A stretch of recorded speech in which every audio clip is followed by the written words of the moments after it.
নমস্কার নমস্কার বন্ধুরা।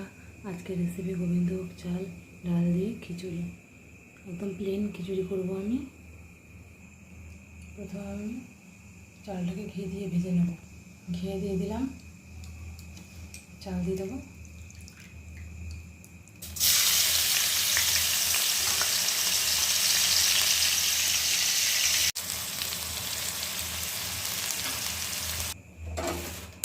ভেজে আমি গরম জল করে ভেজে দিয়েছি। ডালটা ভেজে নেব। আবার ডালটা ভেজে নেব। একসঙ্গে আমি ডালটাকে ভেজে নেব।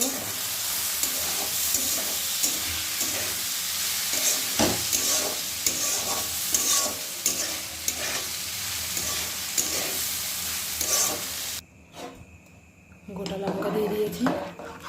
আবার একটু ফুটলে পরে সেটা আমি হলুদ দেবো। দেখো বন্ধুরা, আমি হলুদ দিয়ে দিয়েছি। জল ফুটে প্রায় অর্ধেক শেষে হলুদ দিয়ে দিয়েছি। আমার খিচুড়িটা প্রায় হয়ে গেছে। আমি এখন ফোড়ন দেব। ফোড়নে দিয়ে দিলাম 5 ফোড়ন, শুকনো লঙ্কা, তেজপাতা, আদা।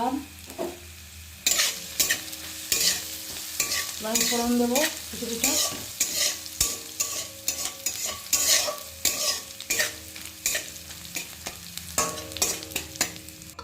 দেখো আমার খিচুড়ি রেডি হয়ে গেছে। গরম মশলা দিয়ে আমি নামিয়ে দিয়েছি। দেখো কতটা আঠা আঠা হয়েছে, দেখেছো?